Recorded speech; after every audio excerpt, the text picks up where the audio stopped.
जय हिंद साथियों और सभी छात्रगणों।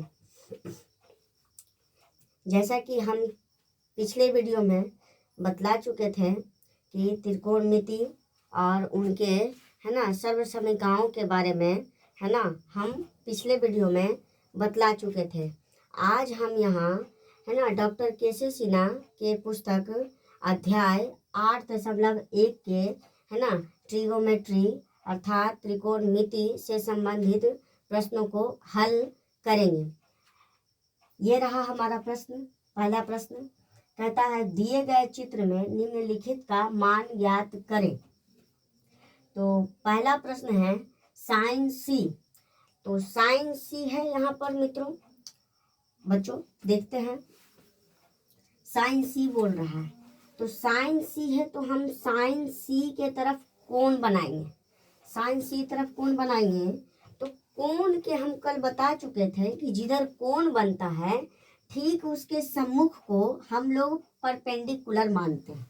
तो सी के सामने हमारा पी हो जाता है यानी परपेंडिकुलर, और ठीक इसके नीचे हमारा बेस हो जाता है। तो ये हमारा हो गया बेस, और ए सी जो कोण दिख रहा है ये हमारा भुजा जो है ये हाइपोटेनस है।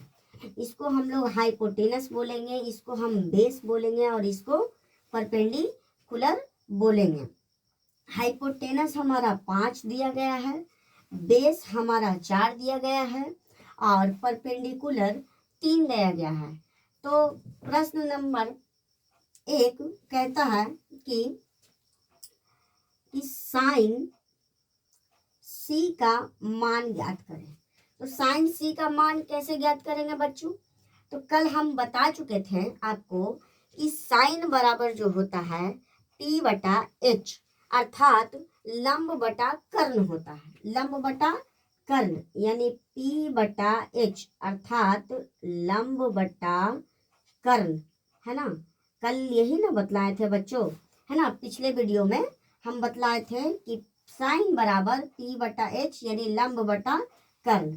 तो हम एंगल C दिया हुआ है तो अब C की ओर देखेंगे। तो एंगल C यहाँ है और ठीक C के सामने हमारा P है यानी परपेंडिकुलर है यानी लंब है। तो लंब का मान कितना दिया गया है? 3। और इसी प्रकार से जो है हमारा कर्ण दिया गया है। तो कर्ण का मान कितना दिया गया है? 5, है ना। तो ये हमारा हो गया 5। तो इसी प्रकार से हमारा जो उत्तर बना है ना साइन सी का जो मान आया 3/5। साइन का मान कितना आया? साइन सी का मान 3/5। चलिए प्रश्न संख्या 2 की ओर चलते हैं। प्रश्न संख्या 2 कहता है कि साइन ए का मान बतलाइए। साइन ए का मान बतलाइए। तो साइन ए का मान कैसे निकलेगा बच्चों? तो हम पहले आपको ये बतला चुके थे कि साइन बराबर क्या होता है। तो साइन बराबर आप बताए थे सर P बटा H अर्थात लंब बटा कर्ण। लंब बटा बच्चों कर्ण।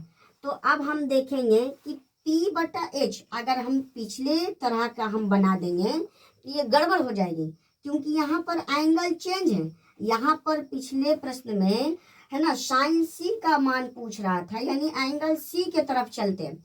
अब जो है यहाँ पर कह रहा है क्या कि साइन ए का मान बतलाइए। तो साइन ए का मान मानेंगे।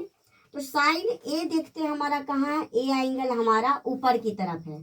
और हम आपको बतला चुके थे पिछले वीडियो में कि जिसको हम एंगल मानते हैं ठीक उसके सम्मुख हमारा परपेंडिकुलर होता है, यानी ए के सामने वाला जो हो गया वो अब हमारा परपेंडिकुलर हो गया, है ना। और ठीक इसके विपरीत जो होते हैं है ना वो हमारे बी हो जाते हैं अर्थात बेस हो जाते हैं, है ना। और ये हाइपोटेनस है जो कि हाइपोटेनस तो बदलने वाला नहीं है, क्योंकि हमारा यहाँ पर है ना बी एंगल पूछ नहीं रहा है। तो कहता है साइन ए। तो ए का सम्मुख वाला भुजा 4 अर्थात ये हमारा पी हो गया। तो पी का मान कितना आ गया बच्चों? 4। और कर्ण हमारा नहीं बदला है, एज इट इज है, तो उसको हम 5 का 5 ही रहने देंगे। इसी प्रकार से हमारा जो है उत्तर बना दूसरे प्रश्न का कि साइन ए का मान बतलाइए। तो साइन ए का मान 4/5 हमको प्राप्त हुआ। इसी प्रकार से प्रश्न संख्या है ना 1 का 3 देखेंगे, है ना, कि आखिर ये क्या बोलता है। तो तीसरा प्रश्न कहता है कि कॉस सी बताइए। क्या पूछ रहा है बच्चों? कॉस सी, है ना। तो कॉस सी कैसे पता चलेगा? तो हम आपको कल बतला चुके थे पिछले वीडियो में, है ना, कि कॉस का जो मान होता है सेक के बराबर होता है। तो हमको तो सेक निकालना नहीं है, हमको तो पूछ रहा है कॉस। तो कॉस के लिए हम क्या करेंगे? पहले उसका मान रखेंगे। तो कॉस बराबर क्या बताए थे आपको बच्चों? B/H, अर्थात आधार बटा कर्ण, आधार बटा कर्ण, है ना। क्या बोले हैं? आधार बटा कर्ण। अब यहाँ पर हम इसका मान कैसे निकालेंगे?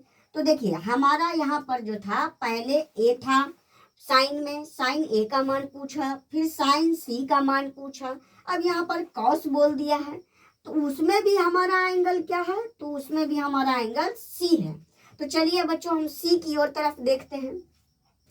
तो सी की ओर मानते हैं, तो सी का सामने वाला भुजा जो है हमारा परपेंडिकुलर होता है। तो ये हमारा हो गया पी, और नीचे वाला जो होता है ये हमारा बी हो गया, और हाइपोटेनस एज इट इज रह जाएगा। तो चलिए बच्चों हम देखते हैं। तो हमारा क्या बोल रहा है? कॉस सी।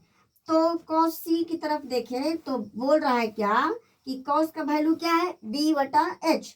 तो B का मतलब आधार, तो B का वैल्यू हमारा कहाँ? ये तो सामने वाला संख्या हो गया P, और ये नीचे वाला हो गया B यानी आधार। तो आधार कितना दिया है बच्चों? 4, और कर्ण कितना बोल रहा है? 5। यानी हम पूर्ण रूप से देखें, है ना, तो हमारा कॉस सी का जो मान निकल गया बच्चों वो हमारा, है ना, कॉस सी का जो मान निकला वो हमारा क्या हो गया? 4/5। इस प्रकार से जो है हमारा कॉस सी का भी मान निकल जाता है। चौथे प्रश्न क्या बोलता है बच्चों?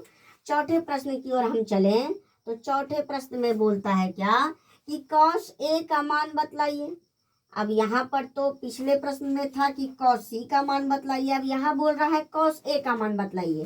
तो यहाँ पर भी कुछ हम इसी प्रकार करेंगे, क्योंकि कॉस का मान तो वही रहेगा। यहाँ पर हम बता दिए थे कि कॉस बराबर जो होता है B/H होता है। तो कॉस बराबर B/H, अर्थात आधार बटा कर्ण, आधार बटा कर्ण, है ना। तो अब यहाँ देखेंगे क्योंकि यहाँ पर एंगल चेंज है, एंगल यहाँ पर ए की ओर चलेंगे, सी की ओर तो चल दिए थे, अब ए की ओर चलेंगे। तो यहाँ पर देखते हैं क्या कि ए हमारा ऊपर है और ए के सामने वाली भुजा हमेशा पी होता है, और ये जो वैल्यू है हमारा बी हो जाएगा, और एच हमारा एज इट इज रह जाएगा।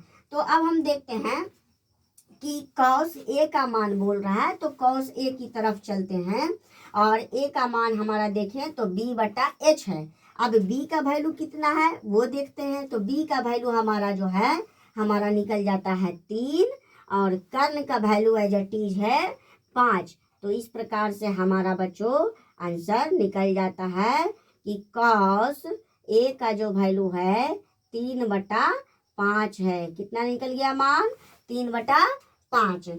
इसी प्रकार से बच्चों हम चलते हैं पांचवें प्रश्न की ओर। पांचवें प्रश्न में क्या बोलता है? tan A।